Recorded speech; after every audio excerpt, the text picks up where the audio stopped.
Today we use two major types of breast implants, saline implants and silicone implants.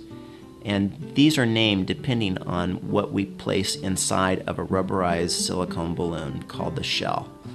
Inside of a saline implant, we fill it with saline at the time of surgery. Inside a silicone implant is a semi-solid silicone gel. Today, the silicone implants are what are referred to as third-generation implants, which means that they have a more cohesive nature to the gel. And I explained to patients that the initial implants were so soft and thin that the silicone gel was more like honey.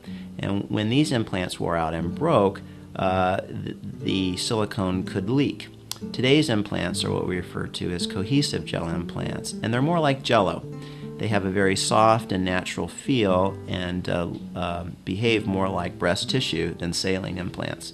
And that is the chief advantage to silicone implants. They have a softer, more natural look and feel, and they tend to be lighter than saline implants. Saline implants are excellent for the patient with thick, young skin and no problems with sagging.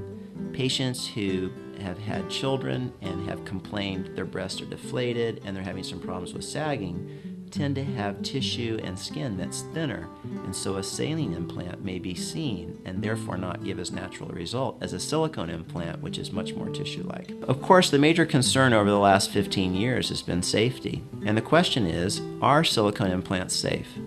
Well, I think it's very important to note that the FDA at the end of 2006 decided that they were safe and allowed them for general use in patients. They have placed a restriction. You must be 22 years of age or older to qualify for silicone implants. Personally, I believe that silicone is safe. Of all the research that I have read and studied, I believe that silicone is inert and does not cause illnesses. There are, however, some things to be concerned about, and that is true both of silicone implants and saline implants. These implants will eventually wear out and need to be replaced. It's very important that every patient know that. Typically, they last 10 to 15 years before requiring replacement. When an implant wears out, the rubberized silicone balloon, called the shell, cracks, just like any elastic substance, like a rubber band, for instance, with age would get less elastic and crack or snap. When that happens with a saline implant, the body absorbs the saline. With a silicone implant, however, the body contains the ruptured silicone implant in something called a capsule.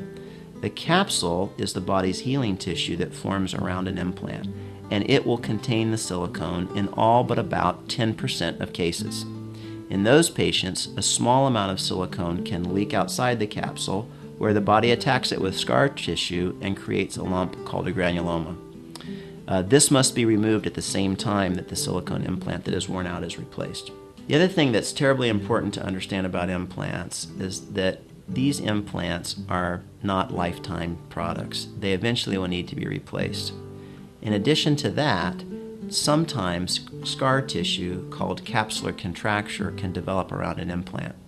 We see this in approximately 10 to 15% of patients in general. It's much more common in patients having breast reconstruction and less common in patients having breast augmentation.